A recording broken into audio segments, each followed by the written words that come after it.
guys, it's Jing and Monica, and we are here after labor and delivery. So this video is solely to kind of get in depth of what has happened on our last video. So obviously there was things that were left out. Monica couldn't record in the OR and just a lot of stuff that happened. recovery time and adjusting. And we also have your questions too, and I'm gonna try to intertwine into this video because you guys asked a lot of good questions throughout the last video and also through Instagram as well. All right, so let's get down to recapping what happened. We went in for a routine 36-week prenatal checkup. I think that morning I was kind of like going into it that we were gonna get induced that day. Before that, we were talking with our doctor of possible induction dates if you know, they never came naturally. We spoke about basically the Tuesday before Estelle's birthday. Mind you, the Estelle's birthday was the 16th. And the Tuesday, it was our 36-week prenatal appointment. We also talked about the Tuesday after Estelle's birthday, which is what, the 18th or 19th? The 18th, I think.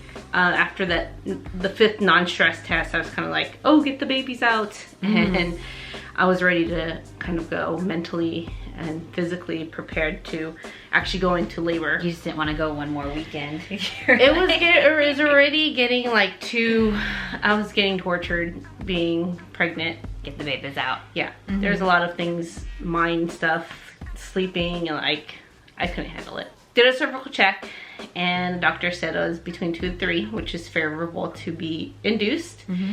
And we decided to go. We had everything packed. On that day is at 1 o'clock. They gave me Pitocin, and that started all the contractions along, and I still didn't know what real contractions were. And then by the time the evening came, so I had snack, lunch, dinner, and everything's ready. Someone had a question about whether or not I was able to eat. Once you would have the epidural, then the food would stop. But when you were on Pitocin, you were allowed to eat. It was just after they broke the bag, and then within an hour started your epidural, that evening that they were just, food was cut off. Yeah, so they popped the bag around like 7:30 or 8. Basically the doctor put a hook in there and then popped it, and it was just like a wave of warm water onto my bed. And then after that, they administered the epidural. That wasn't so bad, taking that. It really wasn't. I didn't watch Monica when she got an epidural. What do you think? It didn't, I mean, it was different because they had this whole device that you got to like rest on while they administered. I remember when they did mine, I was just like leaning over the side of the bed. So yours was a little bit more secure, I guess. Yeah. So, and then the nurses there were awesome. The one nurse that had at night, so once I got the epidural, she kind of forewarned me, like, hey, you're gonna be pooping. You don't even know you're pooping. You got a catheter in and all that stuff. So I'm gonna take care of you, move you every hour. Monica talked about a birthing peanut that was between my legs during the video. And that was actually supposed to help guide the baby down. Like open everything up. Yes, so every hour the nurse came in, the night nurse came in and moved my position. I'm telling you, after I got that epidural and that night, even though the nurse came in, that was like the best sleep I've ever had during my 3rd trimester. I'm serious. They may have given you something to sleep to, I don't know.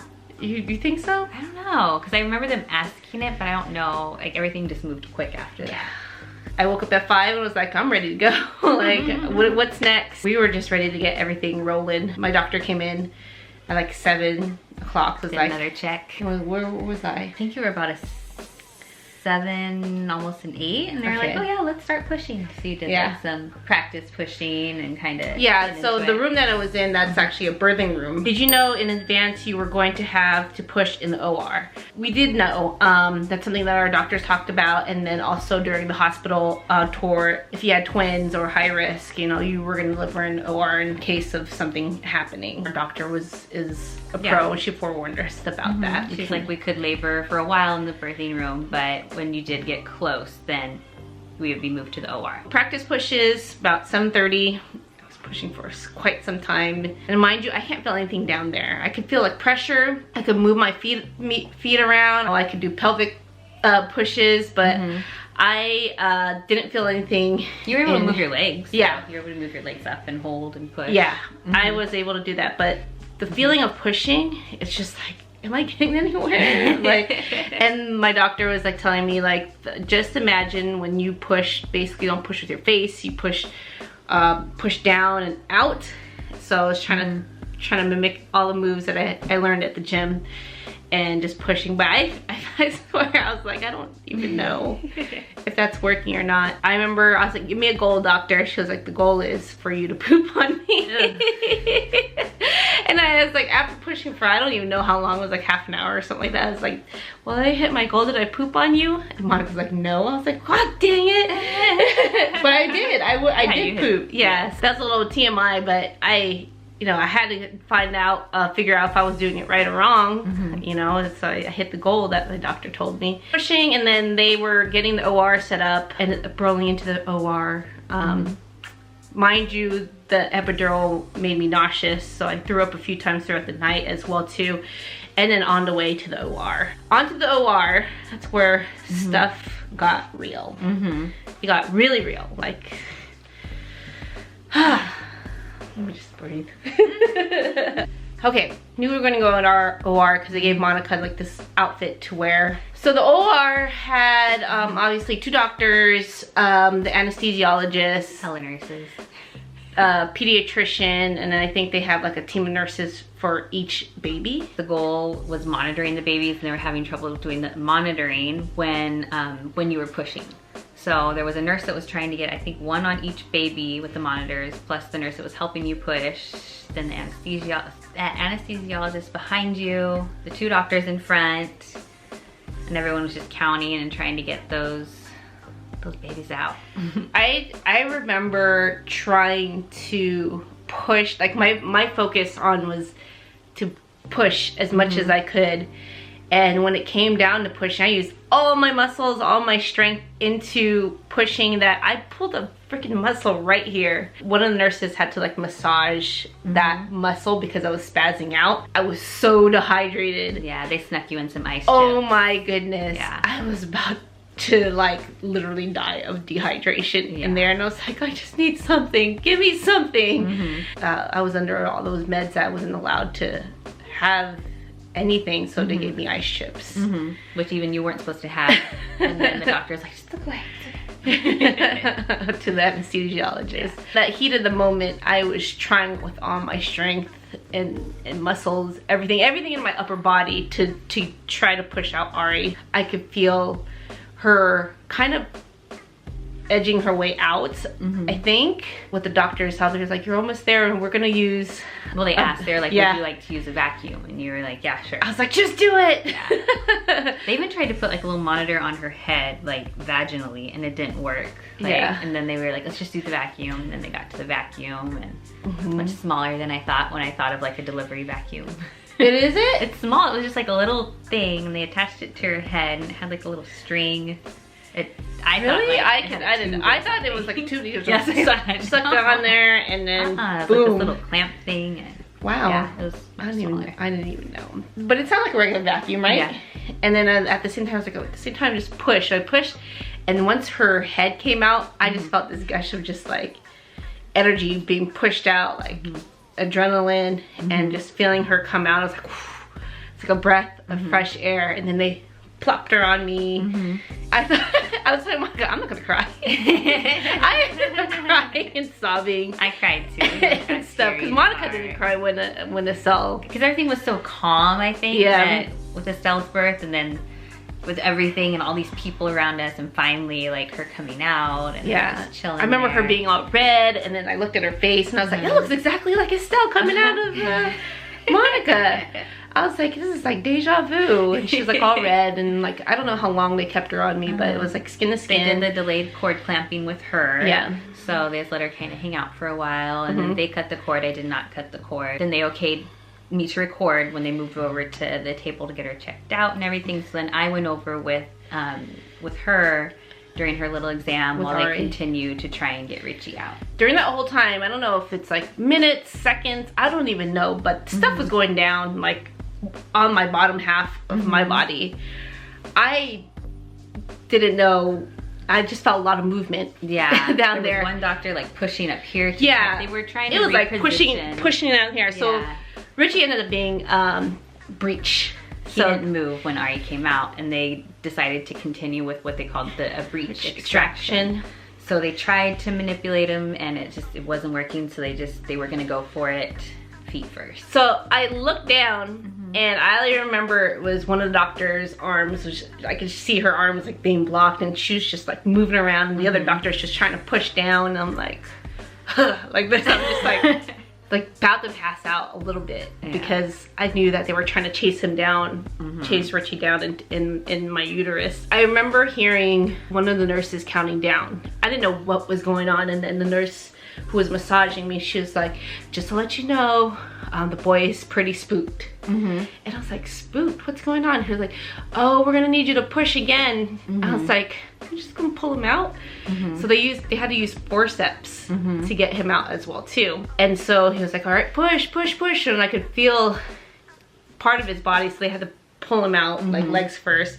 And his head got stuck. And they're like, okay, ready? Push. And I push, and then I remember him, plop, and another like gush of just like, adrenaline. And I think so what had happened, like during the check, they were checking Ari, and then when everything started to go down with her, they handed Ari to me and told me to go stand in the corner. So all the nurses were on here, and I'm holding like this newborn, and I could see everything happening down there. So I saw like when he came out, I saw when he was stuck, and then when they did the little countdown to prep to transfer him over to the nursery for whatever resuscitation was going to be needed. So if you guys saw my Instagram, I kind of did a little blurb about what had happened, and so he was unresponsive once he came out. They kind of put him on my chest, but when they saw that he wasn't breathing, they're like, okay, we got to take him away. Yeah, I swear it was like a movie, like playing out, like I was watching a movie when I was like seeing him being walked out into another room, and I didn't even have the skin to skin. They did say breath, like they counted I think 2 breaths while he was in the room as soon as he came out, and then they just, as soon as they popped him down, he was just flopping all over the place. He was just limp, like, discolored. But they brought him over, started working on her. I'm still standing in the corner with Ari. I didn't realize you got to hold Ari. Yeah, I had her the whole time after pretty much, like, I didn't leave her. And then they came back in, they were like, he's breathing, but they were still working on you, getting like the placenta, getting it stitched up. So I got to carry Ari from the OR to the actual nursery. During that whole time, I guess, like after I had pushed him out, I was already done. I was ready to sleep. My body was sore, like whatever I could feel at the top half, I was sore. I just remember like laying there and like with my eyes closed and them stitching me up, and I barely could feel anything, but I felt a lot of movement.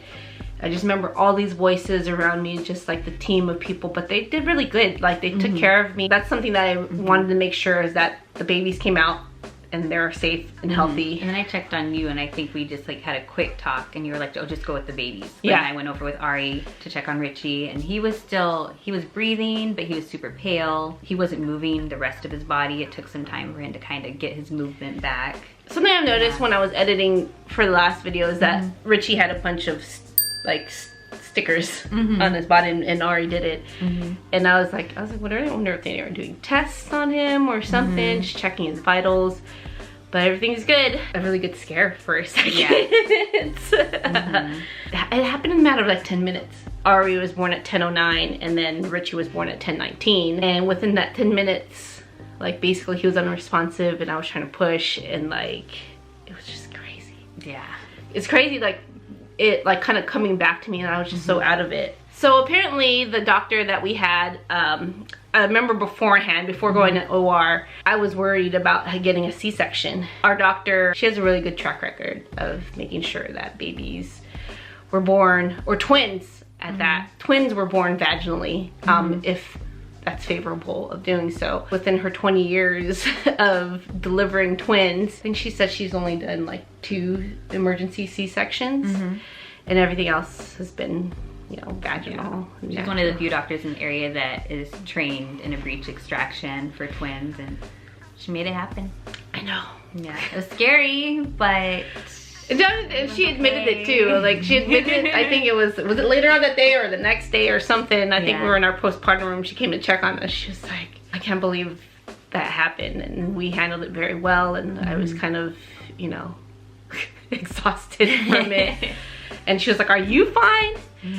So apparently another scary thing too is that I lost so much blood. Oh my God, I almost fainted. Borderline transfusion. Yeah, borderline blood transfusion. And I just remember coming out, going into postpartum, trying to use the bathroom and getting up, the nurse helping me, and I was seeing stars, and I was just like, I felt like my eyes were rolling back to my head.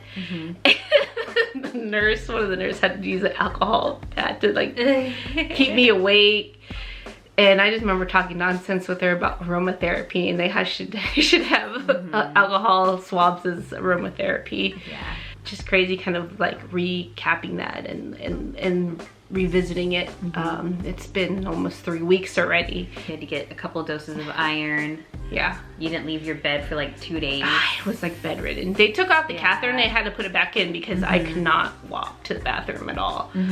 And once everything, like all the swelling went down, I could feel everything down there. I just like, it was so uncomfortable. They said I had 2nd-degree tears from everything, but there's a lot still going on down there that I don't understand. That I know that's the worst part of like trying to like recover is recovering from that, and it could take a couple months for you to kind of build up your iron. You're having to have like more iron-rich foods, and your strength may not be as high as it should be because you were borderline needing that transfusion, and they decided you didn't need it. Like it would be better, less of a risk to just kind of let your body work itself out and gain your strength back.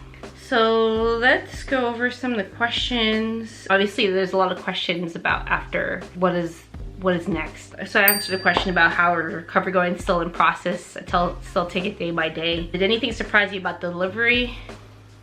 Nothing. I kind of went into it knowing what the risks were, and our doctor was really good about letting us know about that. For me to think like how great my pregnancy was, like throughout going through it, I knew that something was gonna go, I had that feeling that something was gonna go wrong in the OR, so I mentally kind of prepared myself for that. Either it had to be a C-section, or you know, something happened with one of the babies, or even me. I was mentally prepared for all that. How's breastfeeding, and how's Monica's lactation journey? So my breastfeeding, it took a while, it took 2 weeks for me to get used to, and I'm still getting used to it.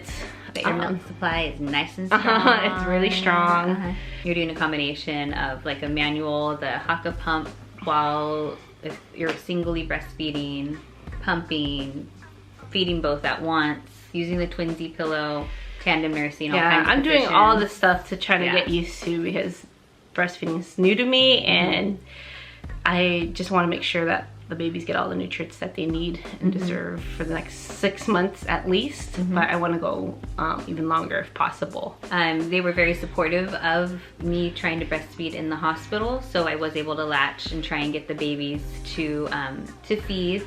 I'm still only producing just a couple drops here and there, so it's still a work in progress. They're slowly growing, so hopefully something is going on, but I'm able to like comfort nurse a little, and we did do the supplement feeding with a tube with them latched and a little syringe, so that they taught us how to do that the first couple of days to kind of help them latch, which definitely got them more attached to the breast. And mind you, it was probably once everything got cleared out for both the babies, 2 lactation nurses came and latched them on while I was like kind of out of it in bed after being wheeled out of the OR.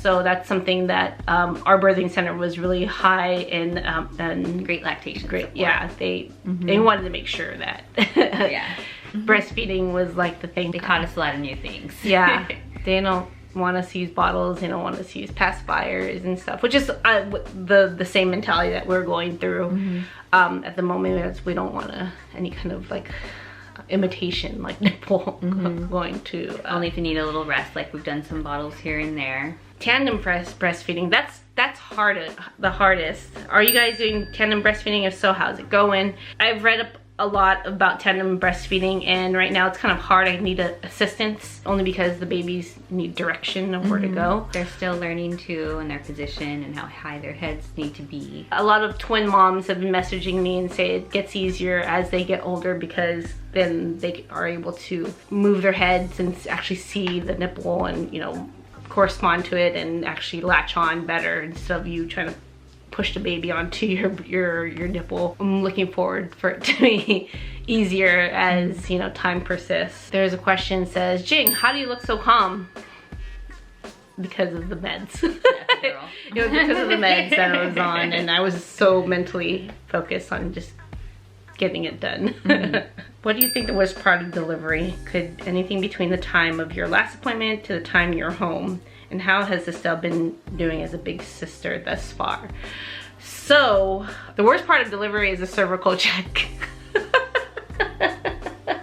Say the when worst you're not part of the delivery was the cervical. Yeah, I know. From my experience. I know, but I knew the doctor was going to take care of him.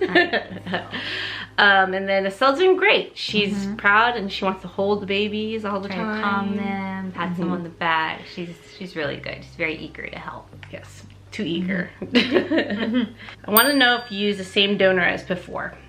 No, we didn't. I think we've answered that in a few other videos, but no, we didn't. We wanted someone that resembled Monica, since I am using my egg and carrying. And then we did the opposite for Estelle. So we wanted a donor that resembled Jing. They all look alike. It worked out. Yep. Is it okay for Estelle that her birthday is so close to her sibling's birthday? So we asked Estelle specifically, do you want to share a birthday with the twins? And she said no. So I told her, is it okay if we have it before or after your birthday? She's like, that's fine, but she's not want to share a birthday. So in the future, we're probably gonna have 2 different birthday parties. Yes. Which is fine. We were still in the hospital on her birthday, but she was there, hung out with us. The nurses were really cute and brought her like a little mini cake. The cake was actually really good. Yeah, and we actually sang happy birthday to her, and this was her choice. She wanted to spend the day in the hospital with us, with the twins, and spend her birthday there. And she did go for a sleepover with her cousin after. Yes. So. But she didn't want to do anything else. She didn't want to have a big party. She didn't want to go to like a jump spot. Nothing. We gave her all those options, and she didn't even want to bring cupcakes to her class. But she wanted to keep it simple. I'm telling you, every year, either Estelle has been party to Hawaii, Disneyland, or princesses at her party, or did have a big party, which actually she does have a big party every year. Yeah, so. And we did that big Disney trip in was it November, December, and we were telling her that was her birthday celebration, and it really stuck with her. So yeah, she felt and that she had already celebrated. She felt special, and I think the nurses at our birthing center made her feel really special. The questions, the ultimate questions, would you guys have more? Who would carry next? Detailed info about the family and next step. When are you planning your 4th baby, if you want another baby? All those, to answer all those 3 questions, basically, we don't know yet. It all depends on what's going on. Everything's still too early. Like we're not saying yes, we're not saying no. We don't know. Yeah, we keep it open for now. It's not a hard no, but it's not a hard yes. Hard pass. Do you feel stressed with 3 kids? Sometimes. We just gotta make sure that Estelle gets her time and she feels special, because I know sometimes she feels left out for like focusing on the twins. Like sometimes Monica will take Estelle out. You guys went to breakfast. We went to breakfast. Morning, you took her out. I'll take her just to the store. We'll go to the park. Just simple things here and there to get her out of the house and one of us out of the house. Yeah. So benefits both parties. And then family here, people visiting helps a lot. Right now, you know, it's too early to say when you know, people message me about that. Did you ever imagine how they would look, and if so, did they look like what you thought? So the 3D picture of Richie is spot on. Yeah, the 3Ds are pretty accurate. You see like the same little features and same little noses. The one thing that I was like really concerned about is the complexion.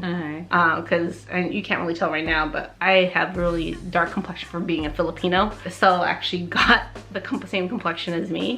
I think if not darker. I think the complexion that they have right now, I think that as they grow, they're either gonna get more pigment. I don't know, is it like they're definitely different right now. They're like Monica's like. And Richie has a little bit more of like a tan. Ari's a little bit more fair. Their hair colors look different. It looks like Richie has lighter hair, like brown hair. Yeah, but it looks like Ari has darker hair. So we're just gonna have to wait and see. And so that's the biggest thing. Yeah. We're just a little blended family. Yeah. We're all blended. All the tones in between. Yeah. What were your biggest worries individually throughout the whole process? Monica, how was it to be on the other end this time? So the biggest thing was just the pregnancy went so well that I knew that something was gonna happen. So I mean, we didn't have much control over how the delivery was gonna go. Like I didn't get to cut the cord, which would have been nice and all that, but we knew going into it that things are gonna be different. Yeah. Number one goal is just get the babies out safely, and that's what was the most important, and we're grateful for that. So if there's little things here and there that were different, it's fine. We got 2 babies safe home. How does it feel to be the person observing now? So nice not to have contractions. I didn't have to push anything out. Just got to sit there and hold the baby. Wow. It's okay, honey. Next question. Did you get to do skin to skin with babies? Did both mommies get to do it? So instantly I got to do skin to skin with Ari, but then with the whole ordeal with Richie, you know, that had to be prolonged, but we did all skin to skin once. The next couple days staying in the hospital, there was lots of skin to skin, and they encouraged it. So they said it helped with breastfeeding, and so pretty much they didn't wear clothes in the hospital, they just wore their little diapers. And then their swaddle blankets. Yeah. That's kind of what happened in a nutshell. I know the last video seemed like all butterflies and stuff, but it was tough. It's tough. Recovery's tough. Epidural is awesome. We were there for about a week. Yeah, we getting her recovered. A little bit of jaundice with both babies, but mostly just making sure everyone was healthy to go home. Compared to yours, obviously, it's a whole crazy, especially with having twins. My advice to people who are going to have twins is just be open to anything. Don't have a set plan of what's going to happen. You know, work with your doctor, communicate with your doctor. Have a good relationship. Oh yeah, definitely have a good relationship. I think I also message my doctor and midwife constantly every week about everything. Also talking to twin moms here on YouTube and on Instagram, and that's been a whole lot of help, you know, with everything. And it does get stressful when bringing them home. I had a mental breakdown for a second. But I think it's the hormones. I had a really good cry, but you know, it gets like that, and then that's real life. All right, guys, I hope you like the story time with the Q&A. Team 2 moms, we're gonna try to get back to vlogging once we figured out what's going on with handling the twins. She's going back to work, and I'm gonna be still on leave. Message me on Instagram. I'm always active on there, and check the updates from there from the twins. Follow us on Twitter, Facebook, and all the other good social networks. All right. Love you. I love you. All right, take care. Bye.